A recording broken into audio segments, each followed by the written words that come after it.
Assalamualaikum warahmatullahi wabarakatuh. Selamat pagi anak-anak. Bagaimana kabarnya?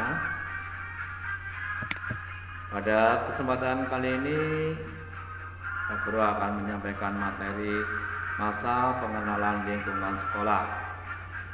Nah, sebelumnya Pak Guru akan memperkenalkan diri lebih dahulu. Namanya Pak Guru adalah Bapak Mustafa. Tugasnya adalah mengajar PPKN kelas 7, 7A dan 7B, kemudian kelas 9 semua kelas. Alamatnya Pak Guru adalah di Jalan Penatusan Maos Kidul.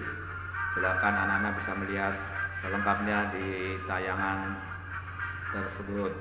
Kemudian Pak Guru mengucapkan selamat kepada kalian yang sekarang ini sudah diterima menjadi calon siswa SMP Negeri 2 Maos.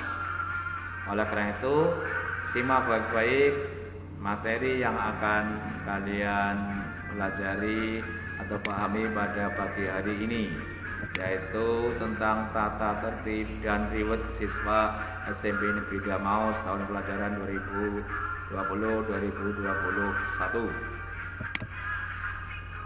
Nah, anak-anak yang saya sayangi, Pak Guru mengajak kalian untuk memahami tata tertib ini adalah setelah kalian menyimak ini, harapannya anak-anak dapat memahami dan melaksanakan tata tertib yang berlaku di SMP Negeri 2 Maos.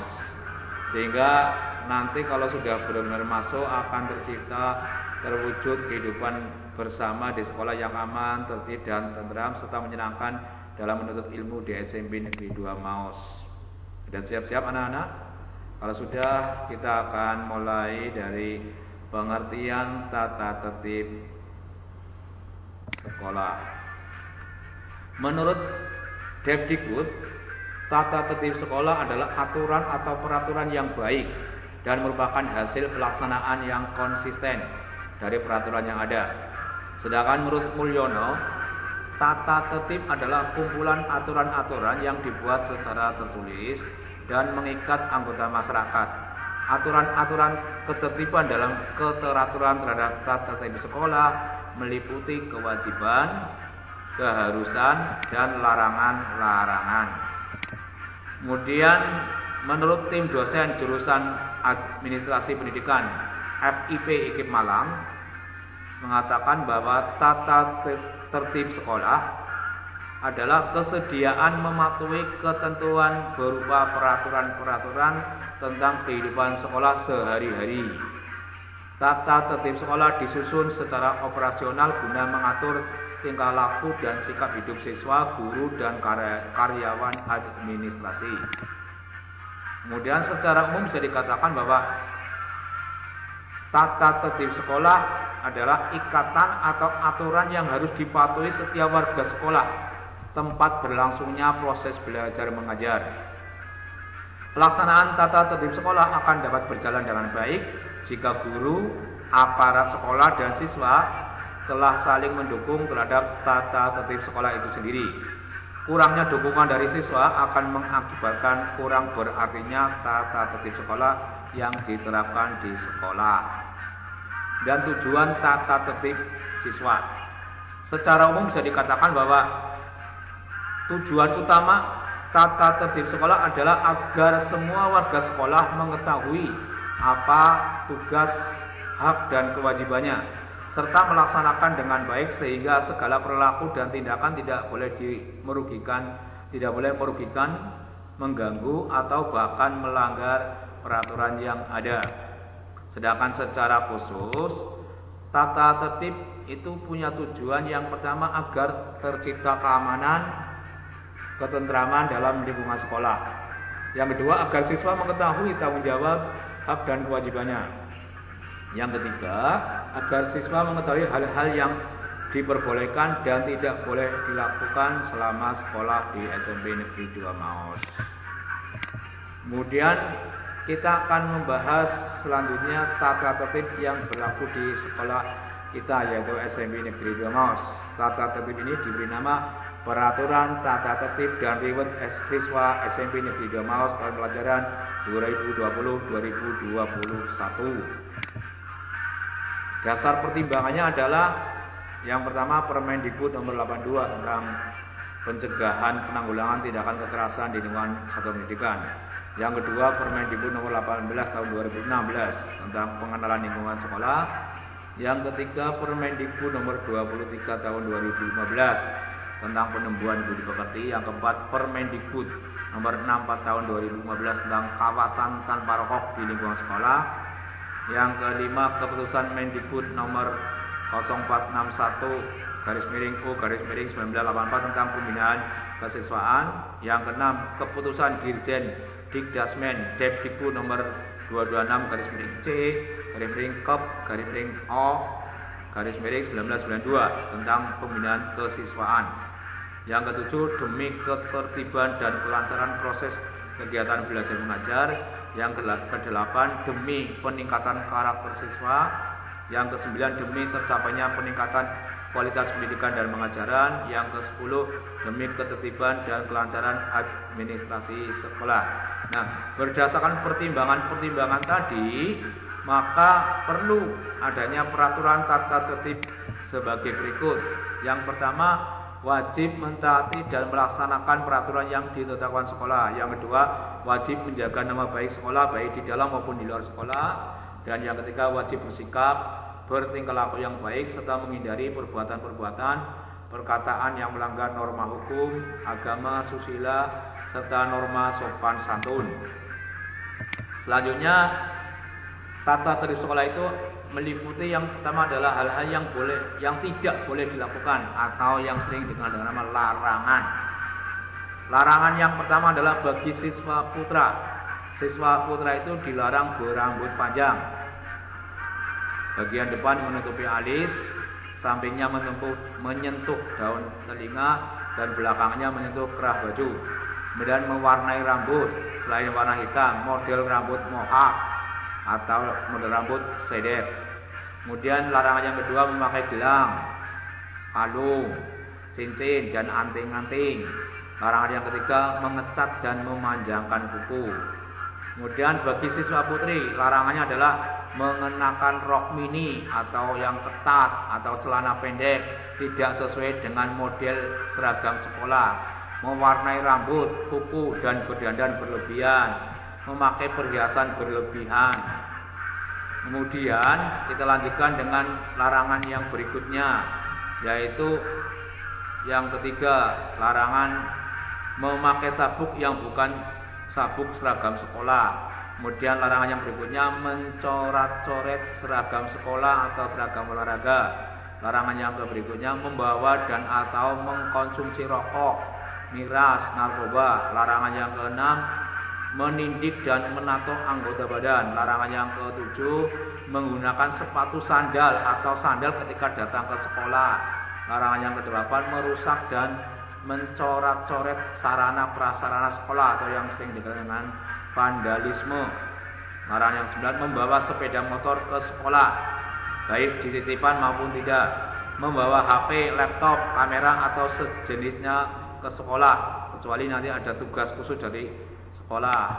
Kemudian larangan yang lain, memasuki ruang guru, kantor, kecuali memenuhi panggilan guru, kepala sekolah atau keperluan yang sangat penting, contohnya karena guru kosong. Meninggalkan sekolah sebelum waktunya kecuali ada izin dari guru BK atau guru piket. Membuat gaduh yang dapat mengganggu kelas lain. Berselisih bahkan berkelahi dengan sesama siswa SMP Negeri 2 Maos maupun antar sekolah. Makan dan minum dalam kelas saat pelajaran. Membawa alat judi selain untuk media pembelajaran. Senjata tajam, gambar, buku porno dan benda-benda asusila lainnya. Membuang sampah bukan di tempatnya. Selanjutnya adalah yang boleh dilakukan atau bisa dikatakan malah kewajiban atau perintah. Yang pertama, para siswa itu berbaris dengan rapi sebelum masuk ke kelas masing-masing. Perintah yang kedua, siswa datang terlambat hanya boleh memasuki kelas setelah mendapat izin dari guru BK atau guru piket atau guru mata pelajaran. Yang ketiga, ketidakhadiran siswa pada hari-hari sekolah hanya dapat dibenarkan apabila A. datang adanya surat permohonan izin dari orang tua atau wali yang dapat dipertanggungjawabkan. Yang B, sakit yang diperkuat dengan surat keterangan dokter apabila sakit lebih dari 3 hari. Yang ketiga, ada tugas dari sekolah, atau yang C. Kemudian perintah yang keempat, yaitu bila sampai 3 hari berturut-turut tidak hadir tanpa keterangan, orang tua atau wali akan dipanggil ke sekolah. Yang kelima, bila sampai 1 minggu berturut-turut tidak hadir tanpa keterangan, orang tua atau wali dipanggil ke sekolah untuk membuat pernyataan tertulis. Kemudian yang keenam, pada waktu pelajaran olahraga harus mengenakan pakaian seragam olahraga yang telah ditetapkan. Yang ketujuh, pada waktu upacara bendera mengenakan seragam upacara sesuai dengan ketentuan sekolah. Ini perintah. Yang delapan, ketentuan tentang seragam siswa. Hari Senin dan Selasa seragamnya adalah biru putih atau yang sering dikenal seragam OSIS, sabuk, kaos kaki putih, dan dasi berlogo SMP 2 Maus, sepatu hitam bertali bagi yang berjilbab, berkerudung putih polos dengan nama di bagian depan jilbab. Kemudian hari Rabu seragam identitas sekolah, sabuk dan kaos kaki putih berlogo SMP 2 Maus, sepatu hitam bertali bagi yang berjilbab, berkerudung biru, dongker polos. Kemudian yang hari Kamis seragam batik, sabuk dan kaos kaki putih berlogo SMP 2 Maus, sepatu hitam bertali bagi yang berjilbab, berkerudung biru, dongker polos. Dan hari Jumat dan Sabtu seragam pramuka lengkap, sepatu hitam bertali, kaos kaki hitam berlogo SMP 2 Maus bagi yang berjilbab, berkerudung coklat polos. Kemudian yang berikutnya 9, setiap kelas harus membentuk pengurus kelas dan petugas piket. Yang ke-10, setiap siswi yang memasuki halaman sekolah dengan mengendarai sepeda ini wajib menuntun sepedanya sampai ke tempat parkir. Kemudian yang ke-11, petugas piket bertanggung jawab atas kebersihan, ketertiban, keindahan, dan ketenangan kelas. Yang ke-12, petugas piket harus membersihkan ruangan dan teras kelas sebelum jam pertama dimulai atau setelah usai pelajaran berakhir. Yang ke-13, sebelum jam pertama dimulai harus didahului dengan berdoa bersama dan setelah pelajaran berakhir mengucapkan doa syukur. Kemudian yang ke-14, apabila ada jam kosong tidak boleh mengajukan jam berikutnya atau pulang lebih awal dan akan diatur oleh guru piket. Dan selanjutnya yang ke-15, meninggalkan kelas dengan tertib dan teratur. Kemudian apabila siswa melanggar peraturan tersebut, ini ada sanksinya. Sanksinya itu antara lain pasal yang 1 yang berhubungan dengan kehadiran. Ini kalau tidak masuk tanpa alasan atau alfa ini akan diberi poin 15. Kalau datangnya terlambat akan diberi poin 5. Kemudian kalau meninggalkan pelajaran tanpa izin, poinnya 15. Membawa sepeda motor atau HP atau gadget atau laptop ke sekolah, poinnya 20. Kemudian yang kedua, pasal yang berhubungan dengan pakaian. Tidak menggunakan seragam sekolah sesuai dengan jadwal. Seragamnya tidak sesuai dengan jadwal pada hari itu, maka poinnya adalah 10. Tanpa kaos kaki atau atribut atau topi atau menggunakan atribut lain yang tidak sesuai atau sepatu tidak hitam semuanya, ada leret-leretnya putih, poinnya adalah 5. Pakaian dicoret-coret atau tidak semestinya, poinnya adalah 10. Memakai aksesoris berlebihan atau tidak semestinya sebagai siswa, poinnya adalah 5. Selanjutnya sanksi yang berikutnya adalah tindakan perusakan, jadi merusak sekolah, lingkungan sekolah dan seterusnya. Merusak terhadap barang milik sekolah diberi poin 20. Merusak terhadap barang milik orang lain, milik teman namanya, poinnya 20. Mengotori atau mencoret-coret fasilitas sekolah, poinnya 15. Melompat atau menerobos pagar atau jendela, poinnya adalah 15. Kemudian pasal yang keempat yang berhubungan dengan pelanggaran KBM, tindakan yang benar-benar disengaja mengacau KBM, sanksinya adalah poin 10. Menyontek pada waktu ulangan, poinnya adalah 10. Makan atau main-main di luar maupun di dalam kelas pada jam-jam pelajaran, poinnya adalah 5. Tidak membawa buku pelajaran, poinnya adalah 5. Kemudian pasal 5 yang berhubungan dengan tindakan pelecehan, berkata tidak senonoh atau kasar atau kotor atau membuli atau saru mungkin jorok ya, ini poinnya adalah 10. Melecehkan guru maupun karyawan, poinnya 50. Memukul atau menyakiti guru atau karyawan, poinnya adalah 150. Mengintimidasi atau meneror teman melalui media sosial, poinnya 50. Mengintimidasi atau meneror guru karyawan melalui media sosial, poinnya 50. Mencemarkan nama baik sekolah, baik di dalam sekolah maupun di luar sekolah, poinnya 50. Kemudian pasal 6 yang berhubungan dengan rambut, kuku, dan tato. Rambut tidak rapi atau tidak sesuai aturan, gondrong, disemir, berwarna, di model mohawk atau disedet, ini poinnya 5. Kuku panjang atau dicat, poinnya 5. Anggota badan ditato permanen atau mungkin juga tidak permanen, bisa kena poin 100 kalau permanen, kalau tidak permanen atau dihena istilahnya 15.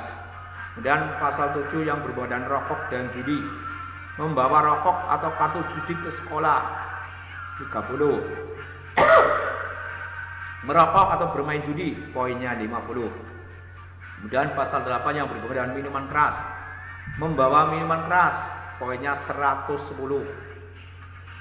Meminum minuman keras baik di sekolah maupun di luar sekolah, poinnya 130.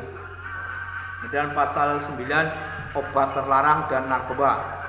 Yang pertama, membawa obat terlarang atau narkoba baik di sekolah maupun di luar sekolah, poinnya 100.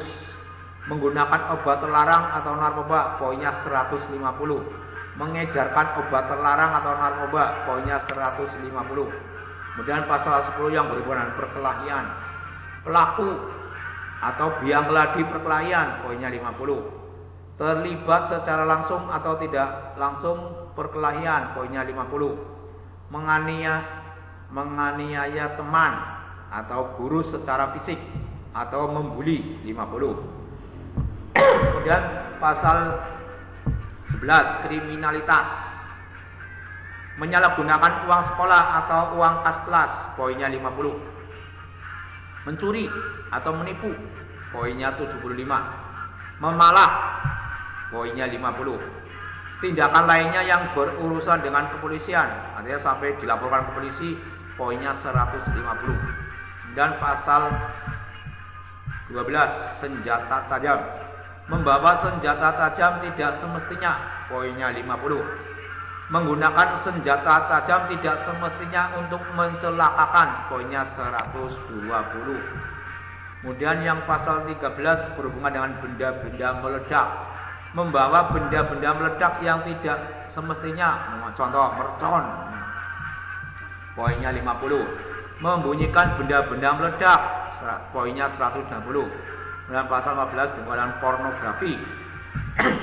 Membawa atau membaca buku atau gambar atau alat porno, poinnya 75. Tindakan asusila, poinnya 75. Terbukti melakukan hubungan seks selayaknya suami istri, poinnya 150. Hamil atau menikah, poinnya 150. Kemudian pasal 15 berhubungan dengan tugas dan kegiatan sekolah. Tidak ikut upacara atau senam, poinnya 15. Melalaikan tugas piket, poinnya 10. Kemudian melalaikan tugas ekstrakurikuler, poinnya 10. Membuang sampah tidak pada tempatnya, poinnya 10. Merusak tanaman di lingkungan sekolah, poinnya 15. Nah, selanjutnya kalau melanggar ini sanksinya apa? Nah, kita lihat tingkat sanksi yang diberikan pada siswa. Kalau jumlah skornya atau poinnya tadi 25 sampai 35, maka sanksinya adalah peringatan secara lisan atau konseling. Dan poinnya jumlah poinnya 36 sampai 45, sanksinya adalah peringatan secara tertulis dengan diketahui oleh orang tua. Kemudian poinnya 46 sampai 65, ini sanksinya adalah pemanggilan orang tua atau kunjungan ke rumah. Kemudian poinnya 51 sampai 65, sanksinya adalah sanksi edukatif. Misalnya merangkum, mengarang, olahraga dan seterusnya. Kemudian poinnya 66 sampai 95, tidak boleh mengikuti pelajaran selama 3 hari dan tetap masuk sekolah tapi berada di perpustakaan, merangkum pelajaran yang diketahui oleh orang tua siswa. Kemudian poinnya 95 sampai 149, tidak boleh mengikuti pelajaran selama 6 hari, tetap masuk di perpustakaan, merangkum pelajaran diketahui orang tua, membuat pernyataan dan menandatanganinya. Kemudian poinnya 150 atau lebih dikembalikan kepada orang tua. Kemudian keterangannya adalah jika ada barang atau fasilitas sekolah yang rusak karena siswa, maka siswa tersebut harus menggantinya. Kemudian jika kotor atau dicoret-coret oleh siswa tersebut harus membersihkannya. Nah, itulah anak-anak tata tertib yang ada di SMP Negeri 2 Maus. Mentaati tata tertib sekolah adalah cermin siswa yang berkarakter. Selanjutnya anak-anak, silakan kalian kerjakan tugas mandiri ini sebagai bukti kalian telah menyimak video hari ini sebagai materi masa pengenalan lingkungan sekolah. Tugas mandiri yang pertama adalah kalian nanti membuat pengertian. Menurut kamu apakah yang dimaksud dengan tata tertib siswa itu? Kalian buat sendiri pengertiannya. Kemudian yang kedua, apakah tata tertib siswa itu penting? Alasannya apa? Dijelaskan. Dan yang ketiga, bagaimana cara mentaati tata tertib siswa yang baik? Dijelaskan. Terus, mengapa tata tertib siswa sangat dibutuhkan dalam kehidupan di sekolah? Ya, dijelaskan alasan-alasannya apa. Yang kelima, setujukah kamu siswa yang melanggar tata tertib harus diberi sanksi yang tegas? Kalau setuju, alasannya apa? Kalau tidak setuju, alasannya apa? Nah, tugas tadi silakan kalian tulis dalam selembar kertas, lalu difoto, boleh, di-scan juga boleh, dan kamu kirim ke wali kelasmu. Nah, itulah anak-anak materi tata tertib yang bisa Pak Guru sampaikan pada hari ini. Selamat belajar di SMP Negeri 2 Maus. Terima kasih atas perhatiannya. Jangan lupa tadi tugasnya ya. Saya akhiri. Wassalamualaikum warahmatullahi wabarakatuh.